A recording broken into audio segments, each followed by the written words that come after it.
بسم الله الرحمن الرحيم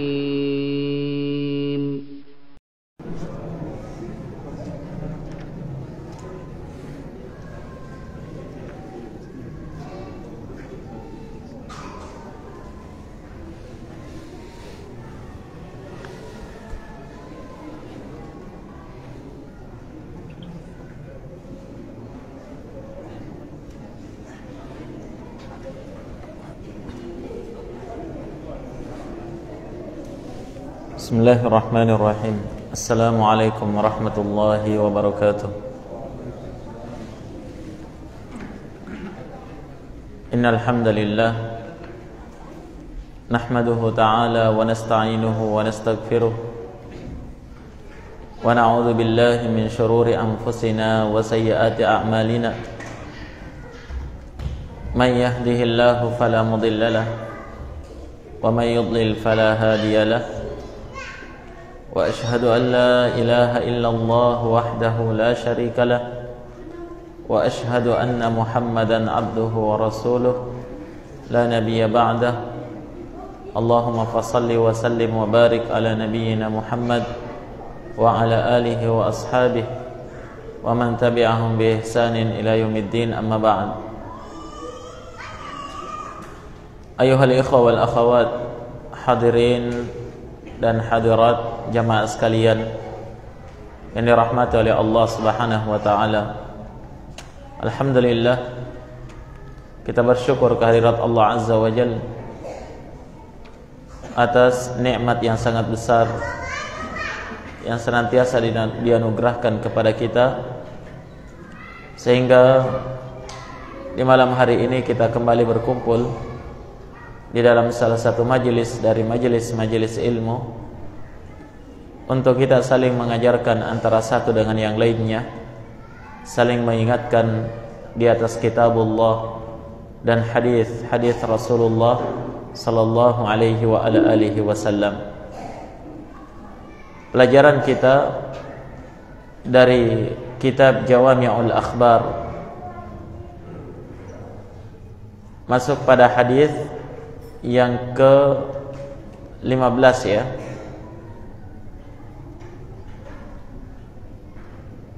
Asy-Syaikh Abdurrahman bin Nasir As-Sa'di rahimahullah, beliau berkata, Al-hadithul khamisa asyara fi tanzilin nasi manazilahum. Hadis yang ke-15 tentang menempatkan manusia sesuai dengan kedudukan mereka. Kata beliau,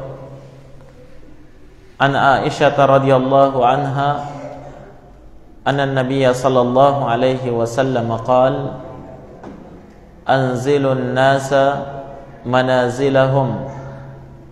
Rawahu Abu Dawud.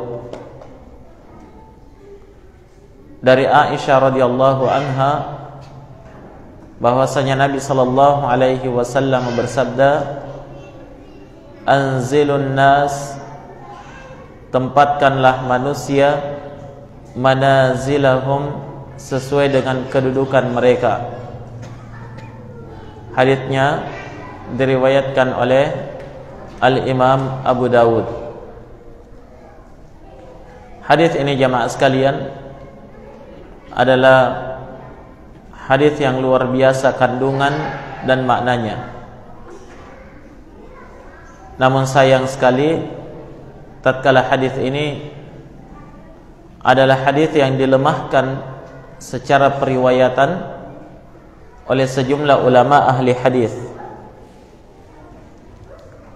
Pada sanadnya ada beberapa kelemahan-kelemahan sehingga tidak bisa disandarkan hadis ini kepada Nabi sallallahu alaihi wasallam.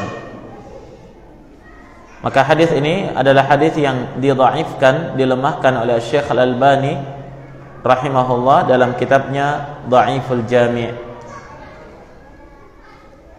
Nah, walaupun secara sanad hadis ini adalah hadis yang dhaif, tidak benar penyandarannya kepada Nabi, namun dari sisi kandungan maknanya itu sesuai dengan kandungan syariat. Iya, maknanya sangat benar. Tatkala kita diperintah untuk menempatkan setiap orang itu sesuai dengan kedudukan mereka. Dalam artian apa? Bagaimana kita bersikap kepada orang-orang yang berada di hadapan kita, sehingga beda sikap kita ketika bertemu dengan para penguasa misalnya, dengan ketika bertemu dengan rakyat biasa. Beda sikap kita ketika bertemu dengan kedua orang tua kita dengan ketika bertemu dengan orang lain. Ya. Maka setiap orang kedudukannya masing-masing pada diri kita, sehingga kita menempatkan mereka sesuai dengan kedudukannya. Ketika ada orang yang tidak tahu kedudukan manusia, maka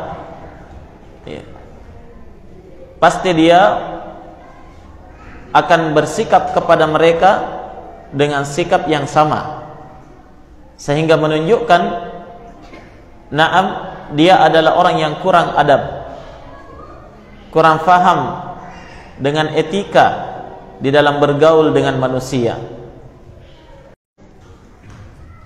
Maka dari itu, di dalam hadis yang lain yang sahih, Nabi sallallahu alaihi wasallam bersabda, rahimallahu imra'an arafa qadra nafsih. Allah Subhanahu wa taala merahmati seseorang yang faham akan kadar dirinya, tahu posisinya di mana, tahu kedudukannya di mana. Ketika dia berhadapan dengan seseorang, kedudukannya di atas atau di bawah atau setara. Nah, sehingga dia bisa pandai-pandai membawa diri. Demikianlah Islam mengajarkan kita adab yang baik. Nah, ketika ada orang yang tidak tahu kadar dirinya, maka terkadang dia selalu merasa di atas sementara dia di bawah. Dia selalu merasa setara dengan orang padahal dia di bawah. Maka kata Nabi, Allah merahmati orang-orang yang faham, yang tahu akan kadar dirinya, tahu siapa yang dihadapi, tahu siapa yang dia berbicara, berinteraksi dengannya, tahu dengan siapa dia bermuamalah. Nah, maka ikhwani fillah, disebutkan oleh Syekh Abdurrahman bin Nasir As-Sa'di rahimahullah dalam kitab Bahjatul Qulubil Abrar. Naam, kata beliau, annan nasa qisman, bahwasanya manusia itu ada dua golongan berkaitan dengan pembahasan ini. Qismun lahum haqqun khas, satu golongan manusia, mereka adalah orang-orang yang punya hak-hak khusus terhadap kita. Yang kedua, qismun laisa lahum maziyatu ikhtisasin bihaqqin khas, satu bagian lagi atau satu golongan manusia, mereka tidak ada hak-hak khusus terhadap kita,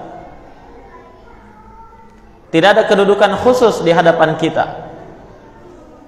Nah, ini kalau kita faham ini jamaah sekalian, maka sikap kita terhadap mereka itu berbeda, adab kita di hadapan mereka itu berbeda. Baik, yang pertama, golongan yang pertama, orang-orang yang punya hak-hak khusus kepada kita. Siapa mereka? Di antaranya yang telah kita contohkan tadi ya, para penguasa kaum muslimin, para pemerintah, para penegak hukum, orang-orang yang diberikan wewenang ya di dalam memegang urusan rakyat secara umum. maka mereka itu adalah orang yang memiliki hak khusus kepada kita sebagai rakyatnya. Mereka berhak untuk kita taati pada perkara yang ma'ruf. Mereka adalah orang-orang yang berhak untuk kita muliakan, sehingga dalam bersikap dengan mereka penuh dengan pemuliaan. Kita bersikap ya seperti orang-orang yang berada di atas kita. Pernah saya sebutkan ya, bagaimana sikap Syekhul Islam Ibnu Taimiyah rahimahullah tatkala beliau bertemu dengan seorang penguasa, salah seorang pejabat negara. Ketika bertemu dengannya, Syekhul Islam berjabat tangan dan mencium tangannya. Nah, ketika beliau diprotes, kenapa kamu berlebihan dalam bersikap kepadanya? Iya, sampai harus mencium tangannya. Nah, maka beliau berkata apa? Kedua orang tua saya, ketika saya berjabat tangan, saya muliakan dengan mencium kedua tangannya. Padahal keduanya adalah orang yang paling berjasa dalam kehidupan saya seorang. Terus bagaimana lagi dengan penguasa yang memiliki jasa yang sangat besar terhadap kaum muslimin secara umum, terhadap kaum muslimin secara umum. Sehingga dengan demikian mereka adalah orang-orang yang pantas untuk dimuliakan. Dan ketahuilah jamaah sekalian, ketika masyarakat itu sudah jatuh pemuliaannya terhadap penguasanya, maka tunggu kehinaan dari Allah Subhanahu wa taala. Kata Nabi sallallahu alaihi wa ala alihi wasallam, "Man ahana sultanallahi fil ard, ahanahu Allah." Siapa saja yang menghinakan penguasa Allah di muka bumi ini, para pemerintah kaum muslimin, dia hinakan, dia tidak muliakan, dia samakan dengan rakyat yang lainnya. Kata Nabi, ahanahullah, pasti Allah akan menghinakan dia. Oleh karena itu, ketika masyarakat kaum muslimin di satu negeri terpuruk, sulit untuk bangkit, jangan salahkan siapa-siapa, salahkan diri sendiri. Iya, ketika harkat dan martabat penguasa itu berusaha untuk dijatuhkan, berusaha untuk dibeberkan di khalayak ramai, agar masyarakat terprovokasi untuk membenci penguasanya. Dalam keadaan seperti ini jamaah sekalian, suatu negara kaum muslimin itu tidak akan bisa bangkit dari keterpurukan selama dia tidak memuliakan penguasanya. Nah, di antara mereka orang-orang yang memiliki hak khusus kepada kita, ya, yang kita sebutkan tadi adalah kedua orang tua kita. Mereka punya hak khusus untuk kita muliakan. Dalilnya sangat banyak dalam Al-Quran dan Sunnah, ya. Ya. Wa wassaynal insana biwalidayhi ihsana hamalathu ummuhu kurhan wahnan ala wahn wa fisaluhu fi 'amain anishkur li wa liwalidayka ilayyal masir. Kata Allah Subhanahu wa taala, dan kami telah berwasiat kepada manusia untuk berbuat baik kepada kedua orang tuanya, ihsana, dengan kebaikan-kebaikan, segala macam bentuk kebaikan, kebaikan ucapan, kebaikan perbuatan, kebaikan sikap, kebaikan pemuliaan di hadapan kedua orang tua. Kata Allah Subhanahu wa taala, kenapa kita harus, ya, kenapa kita harus memuliakan kedua orang tua? Disebutkan oleh Allah, ya, karena jasa mereka yang luar biasa. Apa jasanya? Hamalathu ummuhu wahnan ala wahn. Ibunya telah mengandung dia, menghamilkan dia, kelemahan di atas kelemahan. Bukan hanya lemah, tapi lemah di atas lemah. Wa fisaluhu fi 'amain. Bagaimana jasa kedua orang tua yang senantiasa merawat dia di waktu dia masih bayi, menyusukannya fi amain, selama 2 tahun lamanya. Kemudian Allah tutup, anishkurli wali walidaika, hendaklah kalian bersyukur kepadaku dan menampakkan kesyukuran kepada kedua orang tuamu. Sehingga tidak bersyukur seorang hamba kepada Allah sampai dia benar-benar menampakkan kesyukurannya kepada kedua orang tuanya. Kata Nabi, la yashkurullah man la yashkurun nas. Tidak dianggap bersyukur kepada Allah orang-orang yang tidak pandai menampakkan kesyukurannya kepada manusia, tidak pandai berterima kasih kepada manusia, terutama kepada kedua orang tuanya, orang yang paling berjasa di dalam hidupnya. Nah, maka orang tua adalah orang yang memiliki hak khusus, sehingga ketika dia berhadapan dengan orang tua, seorang anak itu punya sikap tersendiri, mendudukkan kedua orang tuanya pada kedudukannya masing-masing. Jelas ya? Nah, siapa lagi jamaah sekalian? Di antaranya mereka adalah orang-orang yang berilmu. Mereka adalah orang-orang yang punya hak khusus terhadap kita. Mereka lah yang mengajari kita ilmu. Mereka lah yang mengenalkan kepada kita Al-Quran dan Sunnah. Mereka lah yang menyampaikan ilmu agama ini kepada kita. Ya. Mereka yang berupaya menentang setiap kezaliman dan kebatilan yang datang. Mereka lah orang-orang yang dengan sekuat tenaganya menghabiskan harta bendanya, menghabiskan umurnya, tenaganya, pikirannya sampai beruban di dalam agama ini demi menjaga keutuhan daripada agama ini, kemurnian daripada agama ini. Nah, maka dari itu mereka adalah orang-orang yang sangat besar jasanya terhadap kita. Maka seorang yang berbudi pekerti yang baik, berakhlak yang mulia, mereka bedakan ketika bersikap dengan para ulama, orang-orang yang berilmu, dengan sikapnya terhadap orang selain daripada orang-orang yang berilmu itu. Bagaimana dia berbicara kepadanya, bagaimana dia bersikap terhadapnya, bagaimana dia bersopan santun di hadapannya. Naam, karena dia sadar bahwa orang-orang yang berilmu itu punya hak terhadap dirinya. Naam, hak pemuliaan, bukan pemuliaan terhadap zat orang yang berilmu itu, tapi pemuliaan terhadap ilmu yang dia bawa. Jelas? Baik. Di antaranya jamaah sekalian, iya. Atau di antara dalilnya ya, Nabi sallallahu alaihi wa ala alihi wasallam bersabda, "Laisa minna man lam yujilla man lam yarham saghirana wa yujilla kabirana wa ya'rif li'alimina haqqahu." Bukan dari golongan kami, kata Nabi, orang-orang yang tidak pandai untuk merahmati, mengasihi orang-orang yang lebih muda di antara kita. Dan bukan dari golongan kami, kata beliau, orang-orang yang tidak pandai memuliakan orang tua di antara kita.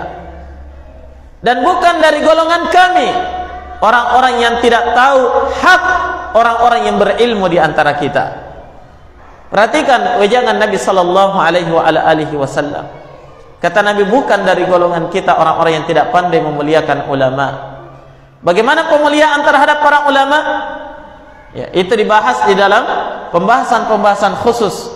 Adab terhadap seorang alim, duduk di hadapannya dengan duduk yang baik, berbicara di hadapannya ya dengan suara yang tidak lebih tinggi daripada suaranya. Ya.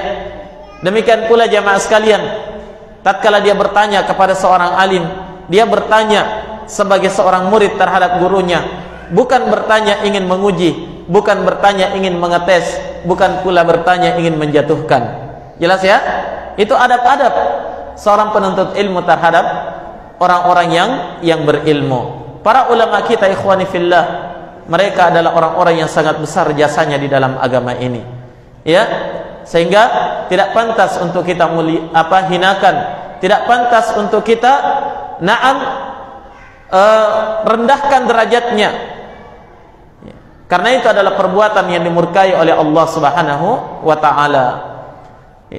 Dalam masalah khilafiyah misalnya, perselisihan pendapat, masalah ijtihadiyah, terkadang kita tidak menerima pendapat seorang alim dan menguatkan pendapat alim yang lain. Itu biasa, dan itu bukan berarti kita menghinakan alim yang kita tidak terima pendapatnya, karena kita mengikuti dalil dari Al-Quran dan Sunnah Rasul Sallallahu Alaihi Wasallam. Tapi ingat jemaah sekalian, tatkala kita menolak pendapatnya, tidak boleh disertai dengan apa? Dengan penghinaan terhadapnya. Iya.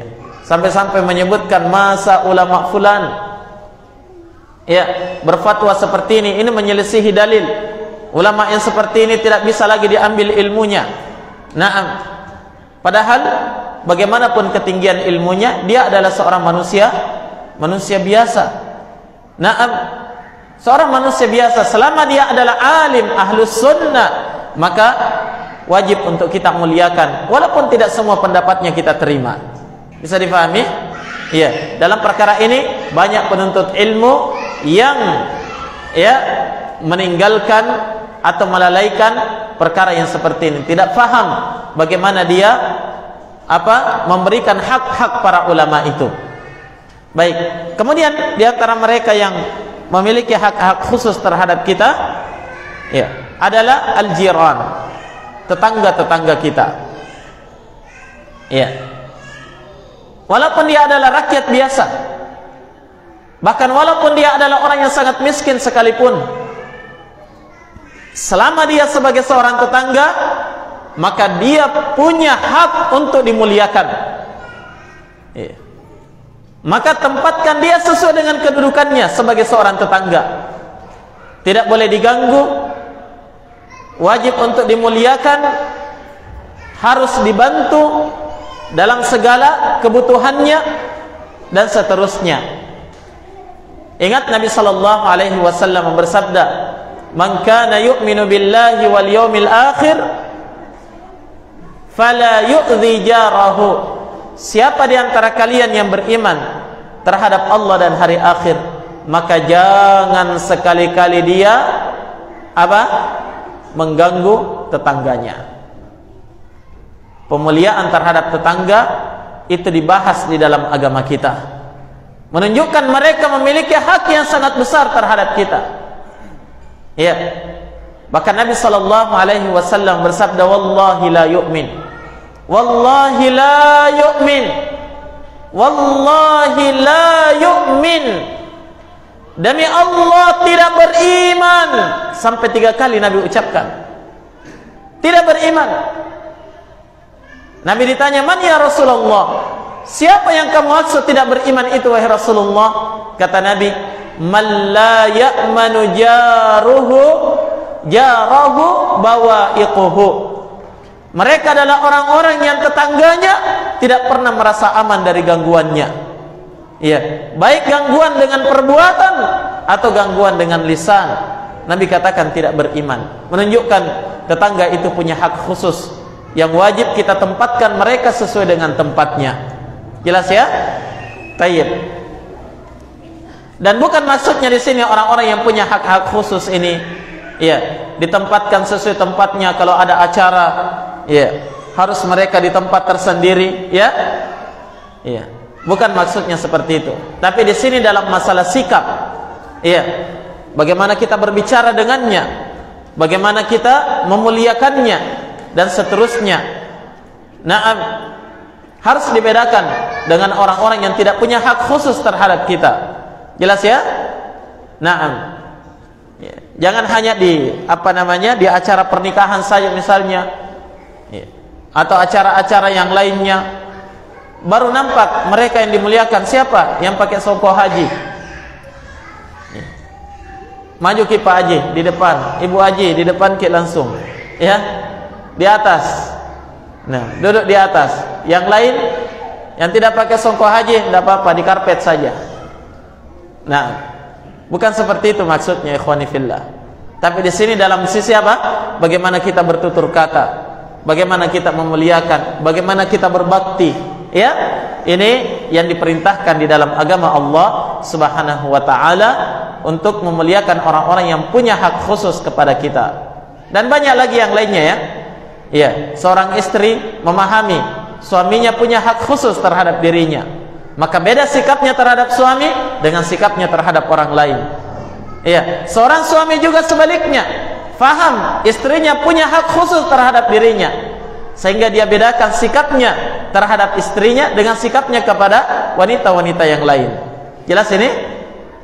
Iya, jangan sampai terhadap orang-orang lain, masya Allah, bagus sekali perangainya, bagus akhlaknya, bagus cara bicaranya, tapi ketika dia bertemu dengan istrinya, dengan keluarganya, bicara seenaknya saja.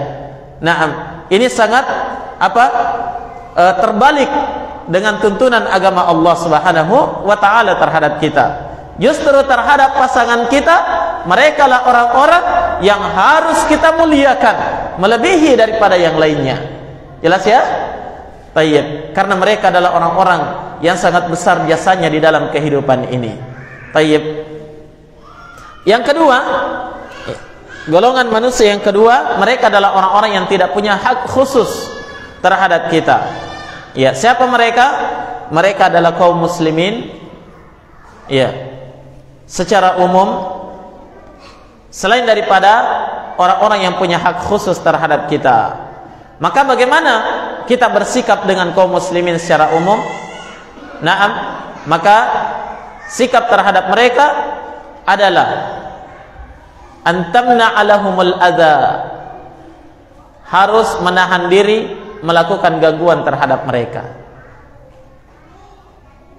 Itu sikap kita. Cukup jangan diganggu. Kalau tidak bisa membantu, jangan mengganggu. Jelas? Iya. Kemudian apa? Mencintai mereka sebagaimana kita mencintai diri sendiri.